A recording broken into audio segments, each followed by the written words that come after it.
another episode of Scoreline Sports. In this one, I'm going to be recapping the wildcard weekend football games that we saw last weekend, and I'm also going to be giving my predictions for the NFL divisional round. So, starting with Houston and Cleveland, this one started off as a really good game. Both teams were trading blows back and forth. It looked like it was going to be a shootout that came down to the wire until the Texans ended up pulling away in the second half due to some costly interceptions from Joe Flacco, including a pick six that ended up widening the gap so much where it was really out of reach for Cleveland to come back. Now, I picked Cleveland to win this game. Obviously, I got this game wrong, but that's all right. I mean, Houston just played incredible.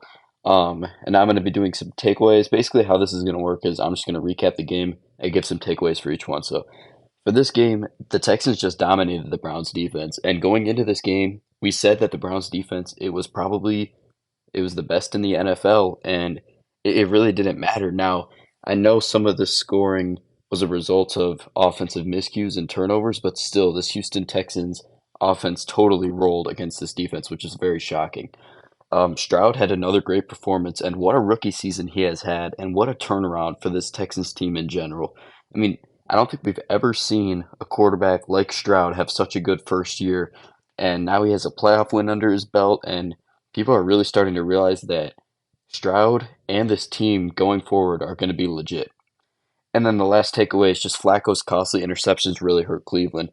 There were multiple instances in which they were, down in the score line and they had to try to make a comeback, and yet Flacco threw some interceptions that just really kind of put the game away. Now, it's not fair to pit the entire loss on him, but it just kind of shows that his magic ran out in the end, and that's okay for Flacco. He's had a great career. I don't know if he'll be back next year or not, but that's really not important. Um, Overall, though, great win for Houston. Moving on to the night game on Saturday, which was Kansas City and Miami. This game was honestly not very exciting.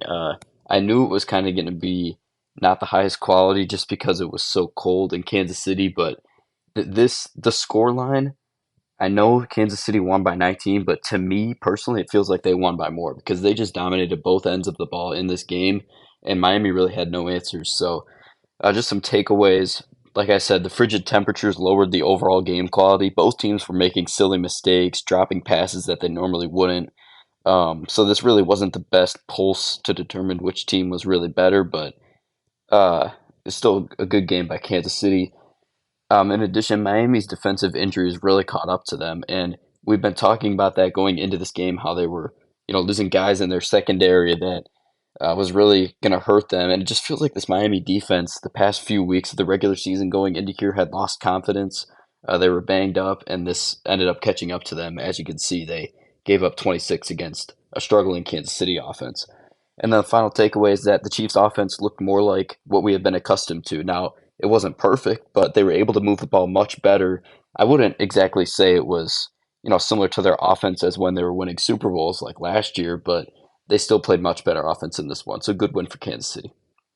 Then on Sunday, this was the big shocker of the weekend with the Packers absolutely dominating Dallas in Dallas, winning 48 to 32.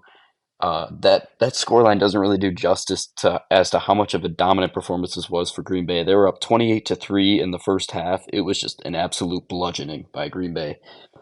And some takeaways, the Packers can really beat any team when Love plays like this. And Jordan Love, I gotta say, he's had his doubters. I've been doubting him throughout the season, but this guy just played incredible. Threw for 272 yards and three touchdowns. He looked like like prime Aaron Rodgers out there, and really just an incredible performance from Love. And this team, when he's playing like that, they are dangerous. In addition, the Cowboys were just shocked out of the gate. You can tell, I mean, Green Bay took the ball down the first possession and scored a touchdown. You were kind of thinking, oh, that's okay. Dallas, their defense is going to settle into it. However, it just never happened. Green Bay just never took their foot off the gas offensively, and it shocked Dallas to the point where I just think they didn't have the mental fortitude to make a comeback. And also related to that, the poor defensive performance by Dallas really prevented them from coming back. There was a point in the second half where Dak started to play better. Dallas started to move the ball. They were scoring, but they just could not stop this Green Bay offense. And it was really unfortunate for the Dallas offense because they were scoring touchdowns, and then their defense was giving up touchdowns. So there's just no way that Dallas could get back in this game because their defense just didn't play good at all. Now, is it fair to place all the blame on the defense? No. Dak Prescott didn't have a good game either. Obviously, the interception, the pick six as well, and just overall, I feel like a lack of defensive or coaching changes and adjustments that were made throughout the game really cost Dallas in this one. I said before this game that Green Bay was a dangerous team. Now, I did not think that they were going to pull this one out, but they did, so props to Green Bay. Next, we had the late game on Sunday, which was Detroit and Los Angeles. Me being a Lions fan, I was watching this game, really rooting for Detroit, and they ended up getting the win, but this was an incredible game. Stafford just playing out of his mind, Puka playing really well as well. And it just ended up being a gritty win for this Lions team, which is what we're used to seeing from them, and it's kind of their motto. So some of the takeaways, Stafford has not lost a step. He was slinging that ball all over the field with confidence, and it was really quite impressive to see the way he was making plays. And Puka, this kid is going to be a superstar. He was going absolutely insane against this Lions defense. He ended up catching for a lot of yards and it really just kind of slicing through this Lions defense. He actually caught for 181 yards off of 9 receptions, which is just really impressive. Impressive. This Lions secondary is very shaky, and we've been talking about this all year, but I really think it started to show. It was really frustrating watching this game because it just felt like anytime the Rams were in a obvious passing situation, you just could not count on this Lions defense to make a stop, and they ended up making a stop when they absolutely needed to, which is kind of what I predicted would happen. But this shaky secondary is really going to have to step up if they want to win some more games in this playoffs. And then the last one is just Detroit's grit can allow them to keep up with anybody. Even when they're having a bad game, the defense isn't playing well. This team is just, they're fighters, man. They just stick with it and they will not give up on any game. And I think that's going to take them a long way in these playoffs. And it's going to be really important, if they were to make a Super Bowl or NFC championship and go up against a 49ers or Ravens or Bills or Chiefs, where they may go down a touchdown or 10 points or something. And it's important that they're able to stick with it and just keep fighting. And this is really what this team has been able to do. So great win for Detroit. Next, we got Buffalo and Pittsburgh. This one got moved to Monday because of snow. Really just a dominant performance from Buffalo. Josh Allen played incredible. This team looked like it was clicking despite some injuries on the offensive side of the ball. And Pittsburgh, they put up a good fight, a valiant effort, but they really just weren't able to get enough stops. And I feel like Buffalo kind of always had this one in the bag. So some takeaways: the sky's the limit when Allen plays this well, and he really did play well. He had, hold on one second here. He had 203 yards and 3 touchdowns, including that incredible 50-yard rushing touchdown where he just trucked some defenders and scored. Really impressive from Allen. I'm telling you, when Allen plays well, this team is really tough to beat. The Steelers struggled defensively without T.J. Watt. Not saying that T.J. Watt could have changed the outcome of this game, but his presence was or his lack of presence, I should say, was definitely felt for Pittsburgh. They weren't really able to pressure Josh Allen that much, and they weren't able to get the stops when they really needed to. Then lastly, Pittsburgh is talented, and I feel like they're just a few pieces away from being a real contender. On the offensive side of the ball, these guys, George Pickens, Deontay Johnson, these guys are ballers, man. They're playing really well. And then you got TJ Watt, and it's overall just a talented team. I feel like maybe they're missing a quarterback. I'm not sure about Mason Rudolph, really. He played well. I just don't know if they're going to stick with him. I feel like this team just needs a year or two, and then they can be a real contender that we're going to be talking about in the future. But good game for Buffalo. And yeah. Then the final game was Tampa Bay and the Philadelphia Eagles. And wow, this one was quite impressive from Tampa Bay. I thought that Philadelphia was going to show up for the playoffs, feeling the sense of urgency that they really got to turn this around. It's now or never. But they just had no chance. They were stunned out of the gate and they could never come back. And Tampa Bay, credit to Baker Mayfield. It's hard not to root for this guy, being the story that he has had. I just really feel so happy for him that he was able to get a playoff win after multiple teams quit on him. And, Philadelphia, they were playing from behind for most of this game and just never able to put it together in part of this defense that just got absolutely sliced and diced by Baker Mayfield in this great wide receiver group of Tampa Bay. So some takeaways: when Baker is on, the Bucks can be dangerous, and I feel like this goes for a lot of teams. When your quarterback is playing well, he's confident. The entire team's confidence just increases greatly, and obviously you can move the ball better, and that's just what happened with Tampa Bay. Baker Mayfield was playing well, he was playing confident, and they were just able to crush this Philadelphia defense. And the Eagles just in general looked deflated, especially defensively.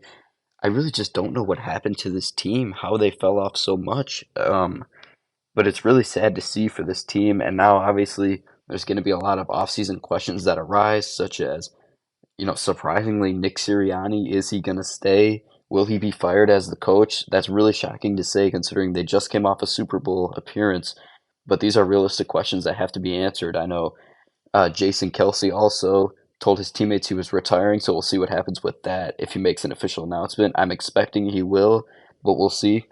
And then Tampa's defense just stifled any comeback. Philadelphia, like I said, they were playing from behind through most of this game, and they were just unable to come back because this Tampa Bay defense was really, really impressive.